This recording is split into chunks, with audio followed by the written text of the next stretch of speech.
автобус бол 400 сая төгрөгийн автобусаа. 610 ногоон автобус тойрсон дуулянаар шинээр үйлдвэрлэсэн гэх боловч шин биш.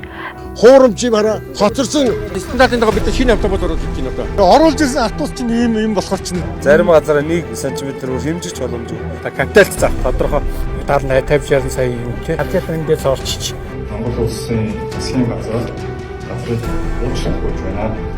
Ямбатар ийхүү хотын дарга боллоо. Ийхүү хотын дарга асуудал нь хүндэрч эрэггүй хэрэг үүсэж байсан салбарт нийслэлийн цагдаагийн удирдах газрын дэд дарга бөгөөд мөрдөн шалах газрын даргаар ажиллаж байсан отгон жаргалыг хүрээ албан гаргаж хэсэгний ажлыг байгуулж төлөө.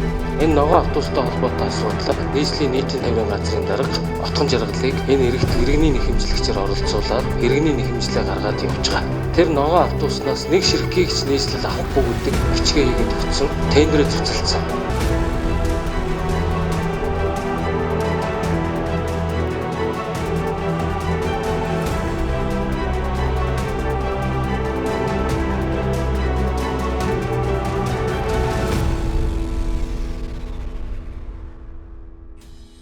Засгийн газрын 2024 оны 81-р тогтоолын хэрэгжилтийг хангах зорилгоор нийслэлийн засаг даргын 2024 оны А443, А1403 дугаар захирамжаар нийтийн тээврийн бодлогын газрын зохион байгуулалтын бүтэц, орон тооны хязгаар болон дүрм чигүүргийг шинжилэн ажиллав.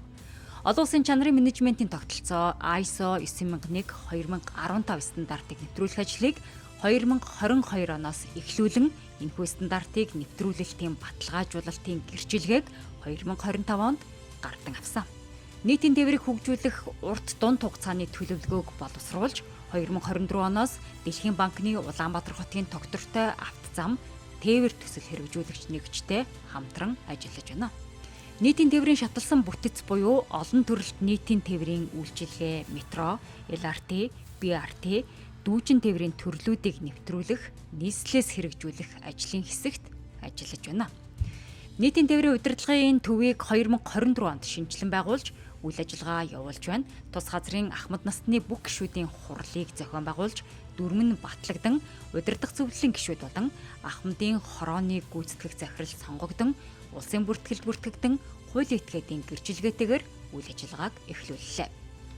Нийтийн тээврийн парк шинжилтийг 2023 оны 12 дугаар сараас 2025 онд нийслэлээс 656 шинэ автобусаар парк шинжилэлт хийсэн. За 2023-аас 2024 онд бүгд найрамдах Хятад ард улсын Yutong Bus компани дизель Евротог хөтөлбөртэй 600 ширхэг автобус, 2024 онд 31 ширхэг их багтаамжийн угсраа автобус, 2025 онд хот орчмын нийтийн тээврийн зориулалттай их багтаамжийн 10 ширхэг автобусаар парк шинжилэлт хийсэн байна.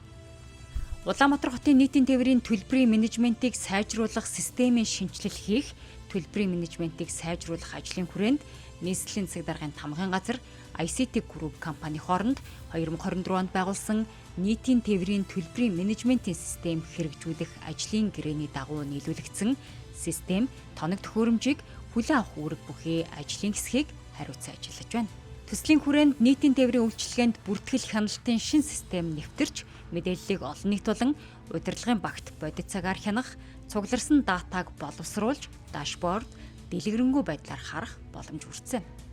Нийтийн тээврийн төлбөр төлөх боломжуудыг нэмэгдүүлснээр олон төрлийн банкны картаар шууд үйлчлүүлэхээс гадна нэг удаагийн зорчилтын эрх бүхий QR тасалбар түнчлэн иргэдэд зориулсан гар утасны аппликейшнийг 2025 оны 2 дугаар сарын 1-ний өдөр үйлчилгээнд нэвтрүүлв.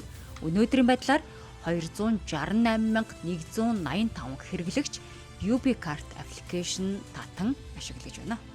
Нийтийн тээврийн бодлогын газрын цахим www.transport.ub.gov.cg хэмээн хуудсыг шинжилэн иргэдийн мэдэх эрхийг хангах мэдээллийг байршуулан соён гэгэрүүлэх, иргэдийн оролцоог нэмэгдүүлэх мэдээлэл сурталчилгааг явуулахын зэрэгцээ санал гомдол хүсэлтийг шуурхай авч шийдвэрлэх нөхцөлийг бүрдүүлэн ажиллаж байна. Сайтаас нийтийн тээврийн бодлогын газар салбар нэгжүүдтэй холбоотой бүх мэдээллийг нэг дороос англи, монгол хэл, монгол бичгээр авах боломжийг бүрдүүлсэн. Нийтийн тээврийн бодлогын газрын Facebook хуудас нь 2024 оны 5 дугаар сарын 10-нд 22 мянган дагагчтай, хандлтын тоо 12 мянга байсан бол өнөөдөр 42 мянган дагагчтай, хандлт 142,143 болж нэмэгдсэн. Сард 320-оос 350 мэдээ, рил, видео 56, постэр 42-ыг бэлтгэж байршуулдаг. Хэвлэл мэдээллийн алба ажиллаж эхэлснээр 2 жилийн хугацаанд нийт 6300 мэдээ, рил, видео мэдээ 636, видео контент 22, постэр 569-ыг бэлтгэн иргэдийг мэдээллээр хангаа ажиллалаа. Мөн салбарын ажилтнуудаа соён гэгэрүүлэх, нийтийн тээврийн үйлчилгээний соёл, чанар хүртээмжийг дээшлүүлэх чиглэлд анхаарч бид нийтийн тээврийнхэн, нийтийн тээврийн нэг өдөр иргэд бидний тухай сэдвийн хүрээнд видео контент хийж ажиллалаа. Мөн нийтийн тээврийн бодлогын газар Twitter болон YouTube сувагтай болж салбарын мэдээллээс гадна нийслэлийн засаг даргын тамгын газраас хэрэгжүүлж байгаа төсөл бүтээн байгуулалтын ажлыг сурталчлан таниулах ажил хийж гүйцэтгэлээ. Нийтийн тээврийн мэдээллийн нэгдсэн системийг нэвтрүүлж, гэр хорооллын тээврийн үйлчилгээг сайжруулах техникийн тусалцааны ажлын хүрээнд Азийн хөгжлийн банкны санхүүжилтээр төсөл хэрэгжүүлэгч Infocon компани нь нийтийн тээврийн мэдээллийн нэгдсэн системийг дараах байдлаар нэвтрүүлсэн. Тээврийн хэрэгслийн мэдээллийн сан, жолоочин болон инженер, техникийн албан хаагчдын мэдээллийн сан, зөрчлийн болон иргэдээс санал хүсэлт, өргөдөл гомдол, талархлын мэдээллийн сан, автобусны чиглэл зогсоолын мэдээллийн сантай болж чадлаа.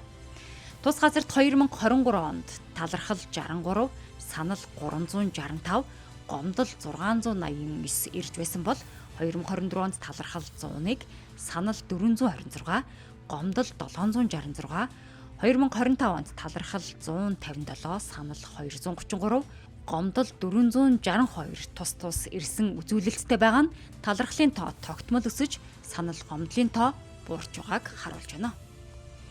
Нийслэл Улаанбаатар Smart Card компани 24%-ийг эзэмшиж байсан бол бүгд найрамдах Солонгос улсын T-Money компанитай хэлцээр хийж 55% хувьцааг шилжүүлэн авч 79% цаашид бусад хувьцаа эзэмшигчтэй хэлцэл байгуулснаар 100% хувьцаа эзэмшигч болж Улаанбаатар хотын нийтийн тээврийн удирдлага, мэдээлэл, бүртгэл хяналт, иргэдийн нийтийн тээврийн зорчилт хөдөлгөөн, цахим төлбөр тооцооны үйл ажиллагааг хянах боломж бүрдсэн.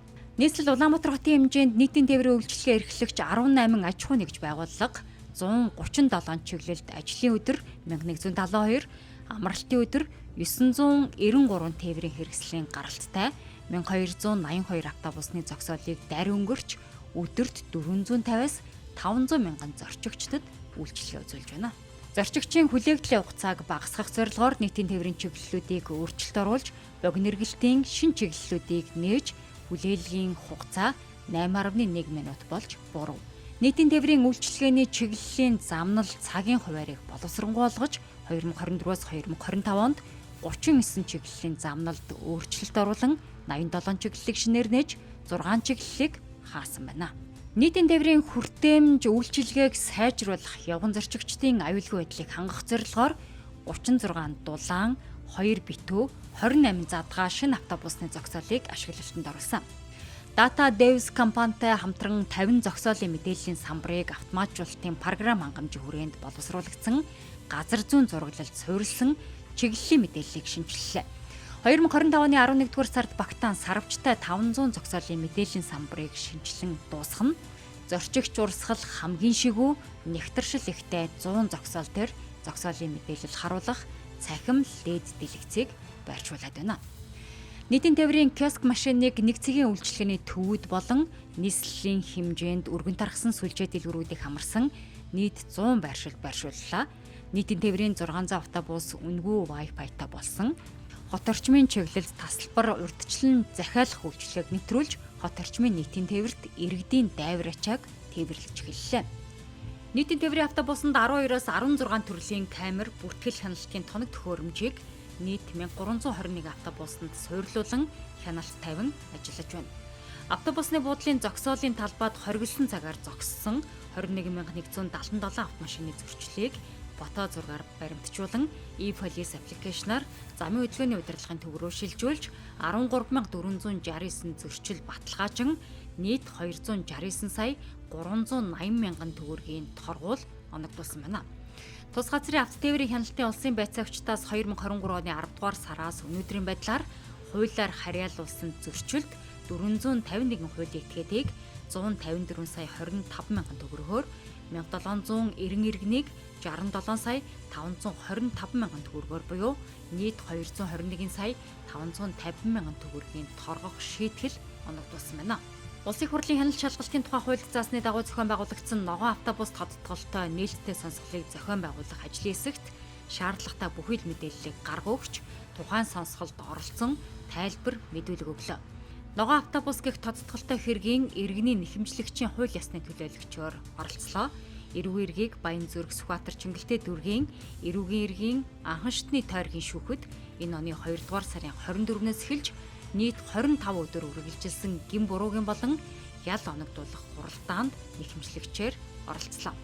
Нийслэлийн эрдэнэ төлөвчдийн хурлын 52 дугаартай тогтоолоор Тиногоо компани болон нийслэлийн нийтийн тээврийн газрын хооронд байгуулсан төлбөр барагдуулах хэлцлийн дагуу нийт 75 тэрбум 377 сая 504,176 төгрөгийн үн бүхий барилга байгууламж, газар, эд хөрөнгийг хүлээн авч нийслэлийн өмчөд бүртгэх зөвшөөрөл олгогдож, нийслэлийн засаг даргын 2024 оны 5 дугаар сарын 10-ны өдрийн А543 дугаартай захирамжаар дээрх хөрөнгийг зорчигч тээвэр 5 орон нутгийн өмчөд аж ахуйн тооцоо төлбөрийн газрын өмчөд бүртгэж, ашиглалт хамгаалалтыг хариуцсан ажиллах үүргийн хэрэгжилтийг хангаа ажиллаж байна.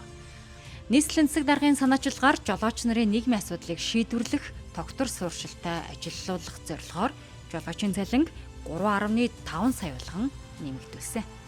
Нийтийн тээврийн хөгжүүлэх сангийн хөрөнгөөр их багтаамжийн 10 автобусыг худалдаа авч Чингис хаан олон улсын сонгоцны бодол Багнуур Багхангаа дүүрэг зэрэг чиглэлд нийтийн тээврийн үйлчилгээнд явуулж эхэлсэн.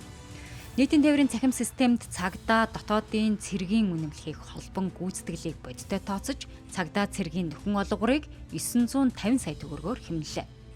Нийтийн тээврийн үйлчилгээнд төлбөр төлөлтийн олон хэлбэрийг нэвтрүүлснээр 2025 оны эхний 9 сард 121.1 сая зорчигч тээвэрлэн 40.9 сая төгрөгийн орлого төвлөрүүлж өмнөх оноос 68% өслөө. Улсын төсвийн хөрөнгөөр худалдаа авсан автобуснуудын эргэн төлөлт, илэгдлийн зардлыг сар бүр суудхан нийтийн тээврийг хөгжүүлэх санд төвлөрүүлж эхэлснээр 2024-өөс 2025 онуудад 54.8 тэрбум төгрөгийн орлогыг төвлөрүүлсэн байна.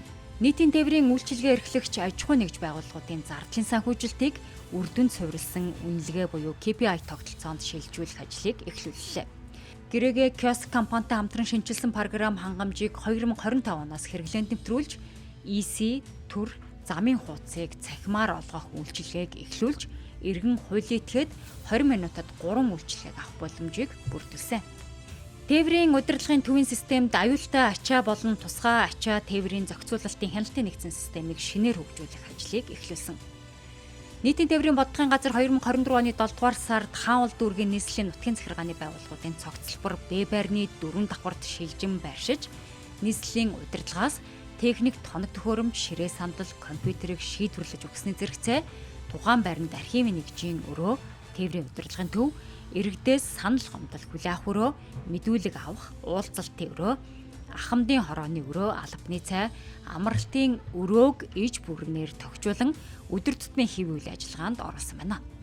Албаагчдын нийгмийн асуудлыг шийдвэрлэх зорилгоор тус газрын 6 албан хаагч нийслэлээс хэрэгжүүлж байгаа түрээслээд өмчлөх орон сууцны хөтөлбөрт хамрагдаж орон сууцанд орсон уран жолоодлагын тэмцээнийг жил бүр уламжлал болгон зохион байгуулж нийслэлийн засаг дарга бөгөөд Улаанбаатар хотын захирагчийн дэмжлэгээр нийт хөнгөлөлттэй нөхцлөөр байр өмчлөх 21 эрхийг тэмцээнд байр эзэлсэн жолооч нарт гардуулаад байна.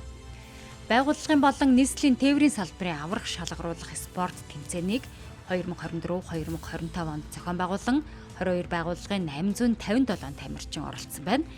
Автотээврийн салбар үүсэж хөгжсөний 100 жилийн ог тохиолдуулан нийтийн тээврийн үйлчилгээ эрхлэгч байгууллагуудын дунд мэдлэг сорих тэмцээн, салбарын албаагчдын хүүхдүүдийн дунд танилцах аялал, шалтрахын тэмцээнийг тус зохион байгууллаа.